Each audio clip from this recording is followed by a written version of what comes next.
Hello students, अगर आप class 12th में पढ़ते हैं और 12th में कंप्यूटर सब्जेक्ट लिया है तो आज का जो ये वीडियो है ना आपके लिए बहुत ही खास होने वाला है, क्योंकि आज हम लोग बात करने वाले हैं डेटा विजुअलाइजेशन का, यानी पाइथन का बहुत ही इंपॉर्टेंट चैप्टर जिसके थ्रू हम लोग ग्राफ डिजाइन करते हैं, वो है डेटा विजुअलाइजेशन। तो generally line graph, bar graph और हिस्टोग्राम, इसके अलावा कई ग्राफ होते हैं सिलेबस में, लेकिन लाइन ग्राफ हो गया, बार ग्राफ हो गया, ये इजिली आपको समझ में आ जाता है। लेकिन प्रॉब्लम कहाँ आती है? प्रॉब्लम आती है हिस्टोग्राम चार्ट में, जिसे समझना थोड़ा डिफिकल्ट होता है। मेरे भी कई स्टूडेंट्स हैं जिनको प्रॉब्लम हिस्टोग्राम में ही आती है। लाइन चार्ट और बार चार्ट वो इजिली समझ जाते हैं। तो चलिए इस वीडियो में हम लोग हिस्टोग्राम का पूरा कॉन्सेप्ट समझते हैं। चैनल पे पहली बार आए हैं तो प्लीज सब्सक्राइब कीजिएगा और वीडियो पसंद आए तो लाइक और शेयर जरूर करके जाइएगा।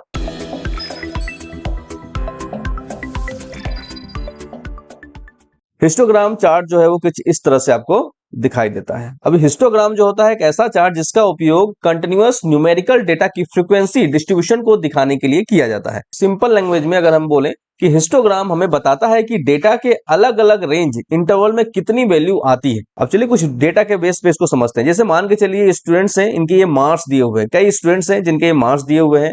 अगर हम चाहते हैं कुछ रेंज तैयार करना, जैसे डिवाइड इनटू ग्रुप्स की अगर हम बात करें, जैसे 40 से 50 के मार्क्स के बीच में कितने स्टूडेंट्स हैं, नंबर ऑफ स्टूडेंट, और 50 से 60 के बीच में नंबर ऑफ स्टूडेंट्स कितने हैं, 60 से 70 के बीच में, 70 से 80 के बीच में, 80 से 90 के बीच में और 90 से 100 के बीच में नंबर ऑफ स्टूडेंट्स कितने कितने हैं। यानी हमने एक रेंज डिसाइड कर दिया कि इस रेंज के बीच में नंबर ऑफ स्टूडेंट्स कितने हैं। तो हिस्टोग्राम जो चार्ट है वो यही काम करता है, वो रेंज बना देता है, यानी ग्रुप में डिवाइड कर देता है जो भी आपके नंबर्स होते हैं। अब चलिए इसके प्रोग्राम को देखते हैं और प्रोग्राम से फिर समझते हैं कि किस तरह से ये वर्क करता है। ये सिंपल एक हिस्टोग्राम का प्रोग्राम है और इधर राइट साइड में इसका आउटपुट आप देख सकते हैं। तो चलिए हिस्टोग्राम चार्ट को क्रिएट करते हैं और इसके पूरे कोड को समझते हैं। अगर आपको पाइथन में कोई भी ग्राफ क्रिएट करना हो, चाहे वो हिस्टोग्राम हो या लाइन चार्ट हो या बार चार्ट हो, सबसे पहले आपको मैटप्लॉटलिब की जो लाइब्रेरी होती है वो इंपोर्ट करनी होती है। तो मैंने भी यहाँ इंपोर्ट कर लिया matplotlib.pyplot_as_plt। plt एक एलियस है, यानी एक शॉर्ट नेम है इस मॉड्यूल का, जिसे हम प्रोग्राम में यूज करेंगे।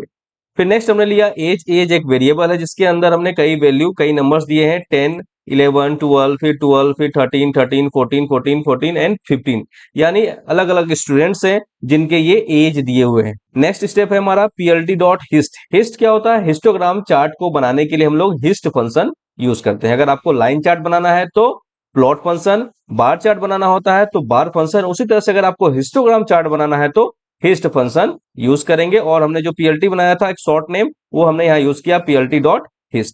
पहला हमने वेरिएबल पास कर दिया एज, उसके बाद दिया हुआ है बिन्स इक्वल टू 5। बिन्स का 5 का मतलब है नंबर ऑफ ग्रुप। यहां देखिए beans 5 means divide the data into 5 interval या ग्रुप्स और बार, यानी 5 इंटरवल यानी 5 ग्रुप्स में इन नंबर को डिवाइड कर देना।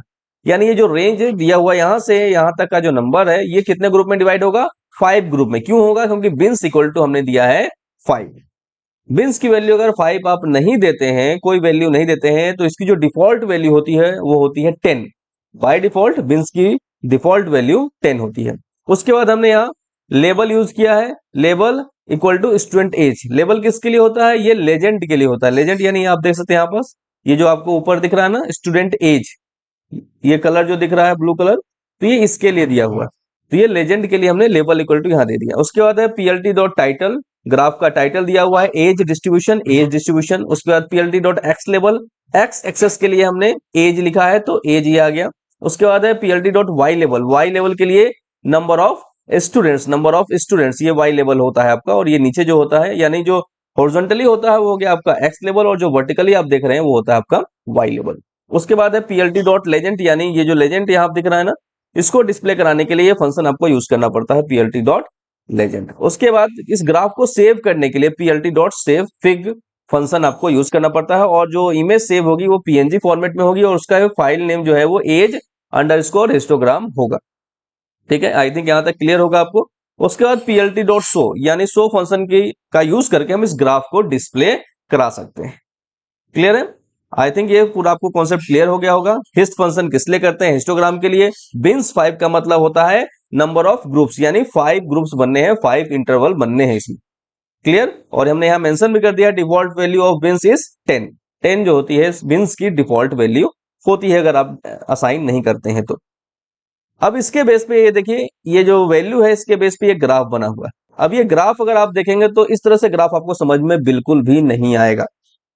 अगर आप सीधे ये प्रोग्राम रन करेंगे, आप चाहे तो इसको पूरा टाइप कर लीजिए और इसको एग्जीक्यूट कीजिए। एग्जीक्यूट करने के बाद जब ये आउटपुट आप देखेंगे हिस्टोग्राम का, तो आपको बिल्कुल भी समझ में नहीं आएगा कि किस तरह से ये 5 ग्रुप बना है और किस तरह से ये इस तरह से ग्राफ जो है वो क्रिएट हो रहा है।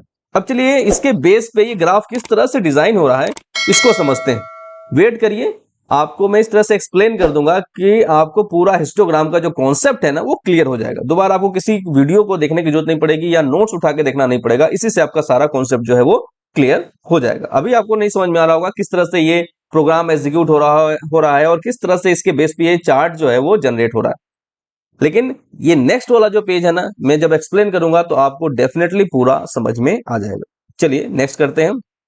अब देखिए उसमें जो वैल्यू दी गई थी एज की वो यही थी, सेम वैल्यू है 10, 11, 12, 12, 13, 13, 14, 14, 14 और 15। इसको कितने बिन्स में डिवाइड करना था? 5 बिन्स में। ठीक है, तो यहाँ आपको निकाल लेना है सबसे पहले मैक्सिमम वैल्यू।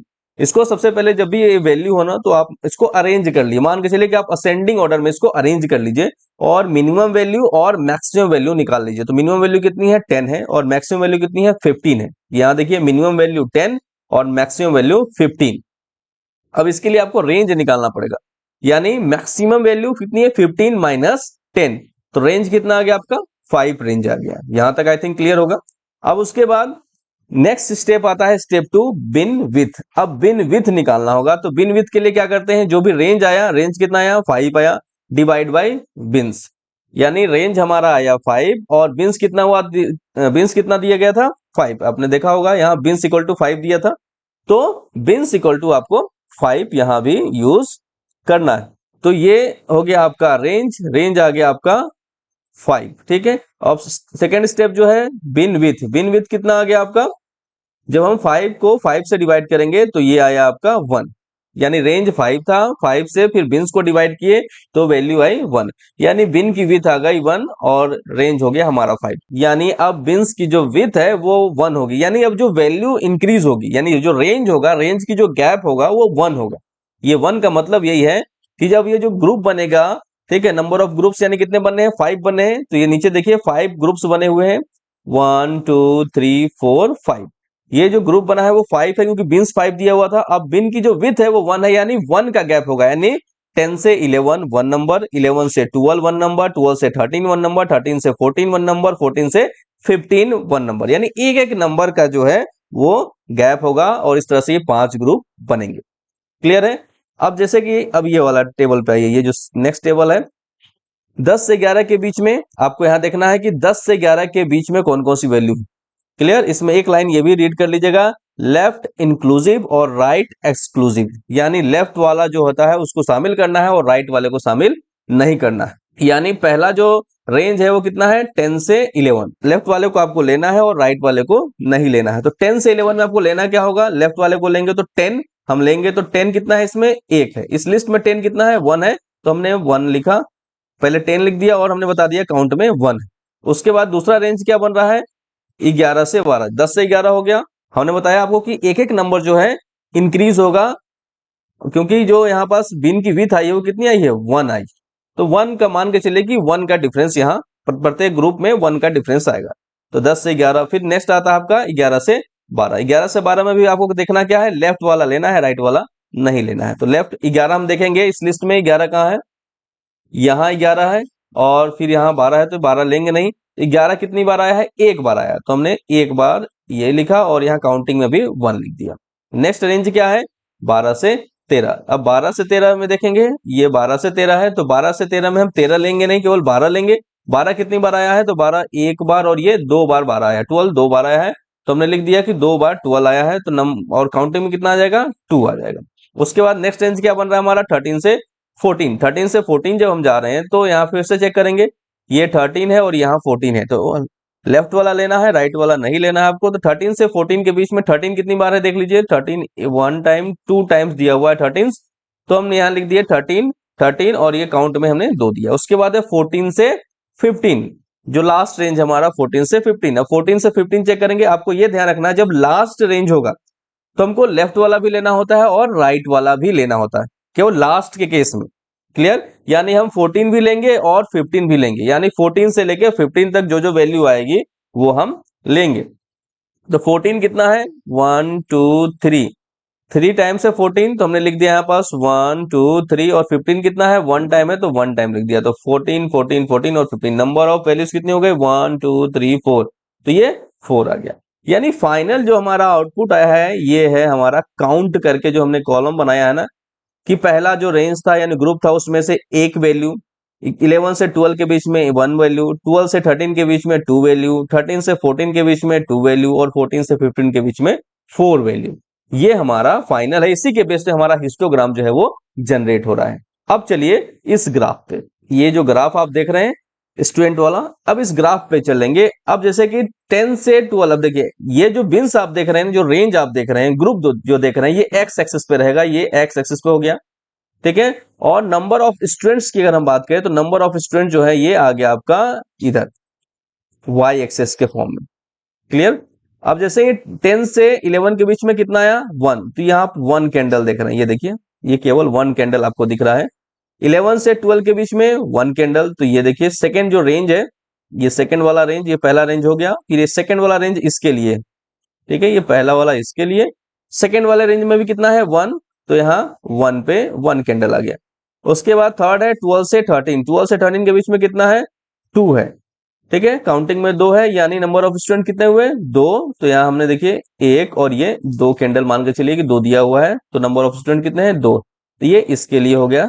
उसके बाद नेक्स्ट आता है 13 से 14, 13 से 14 के बीच में कितने हैं, 2 है, तो ये 13 से 14 इसका है, ये 2 कैंडल इसका भी हो गया, मतलब नंबर ऑफ स्टूडेंट्स 2 हो गए यहाँ भी। फिर है 14 से 15, ये 14 से 15 वाला ये, और इसके लिए ये आउटपुट दिया हुआ है, तो कितने हैं, 4 है, यानी 1 2 3 4, नंबर ऑफ स्टूडेंट्स 4 आ रहे हैं।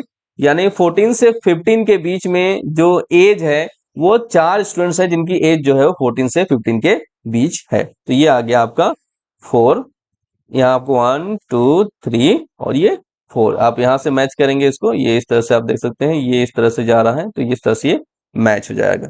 अब हम बात करते हैं कि इस तरह का तो आउटपुट दिखता नहीं, आउटपुट कैसा दिखता है आपको, ये राइट साइड में जो दिख रहा है आपको कुछ इस तरह का आउटपुट दिखता है। अभी ये फिल नहीं है, जब आप इसको फिल कर देंगे ना तो सेम इसी तरह का आपको आउटपुट दिखेगा। चलिए देखते हैं, जैसे ये मान लीजिए आपने ऐसे फिल कर दिया इसको, तो इसका मैं कलर दूसरा ले लूं ताकि आपको समझना आसान हो जाए। अब जब हम इसको फिल करेंगे, ये देखिए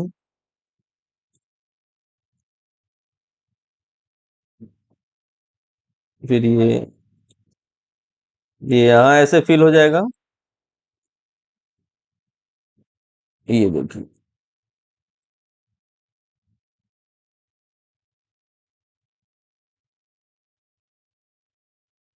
ये देखिए सेम ग्राफ आपका बन गया। आई थिंक अब आपको कॉन्सेप्ट क्लियर हो गया होगा किस तरह से हम लोग हिस्टोग्राम चार्ट बना सकते हैं। अगर अभी भी कोई डाउट रहा है तो कमेंट सेक्शन में प्लीज पूछिएगा, ताकि मैं आपको कमेंट सेक्शन में रिप्लाई दे सकूं। आई थिंक इतना समझाने के बाद मुझे नहीं लगता कोई डाउट रहा होगा, मैंने सारा चीज यहाँ पास आपको एक्सप्लेन कर दिया है, किस तरह से ग्राफ बन रहा है, एक एक पॉइंट जो है मैंने यहाँ एक्सप्लेन किया है। फिर भी कोई डाउट है तो कमेंट सेक्शन में जरूर पूछिएगा। तो थैंक यू स्टूडेंट्स पूरा वीडियो देखने के लिए, और वीडियो वाकई में पसंद आया हो तो लाइक जरूर करिएगा, और अपने फ्रेंड को भी शेयर कीजिएगा ताकि उसे भी हेल्प मिल सके।